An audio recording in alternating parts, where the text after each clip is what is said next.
Le renforcement de la coopération scientifique internationale est au centre de discussion entre le ministre guinéen de l'enseignement supérieur et le vice-ministre de la science, de l'enseignement supérieur de la Fédération de Russie. Les deux hommes, entourés d'experts guinéens et russes, échangent sur plusieurs questions liées à la redynamisation de la coopération scientifique. Министром Барри мы увидели, что у нас есть. Nous avons eu un dialogue très intéressant avec professeur Barry, avec monsieur le ministre. Nous avons vu que nous avons les différents domaines dans lesquels on peut coopérer et nous avons aussi l'intérêt commun de coopérer.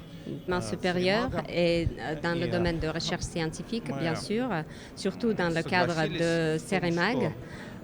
Nous voyons aujourd'hui que les processus de changement dans la nature ont un grand impact et surtout c'est visible en Guinée.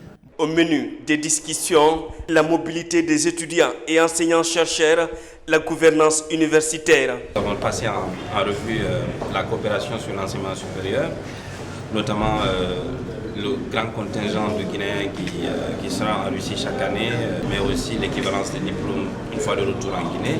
Donc nous avons parlé de retour de nos boursiers. Et ensuite nous avons parlé de coopération scientifique, notamment autour du CEREMAG comme vous l'avez dit, mais surtout sur un nouveau projet qui va concerner un consortium entre l'IRBAG, le CREMS, le CERFIC et d'autres centres de recherche. C'est une coopération qui date d'il y a plusieurs années. Des équipes techniques du département ont été constituées pour définir ces grandes orientations.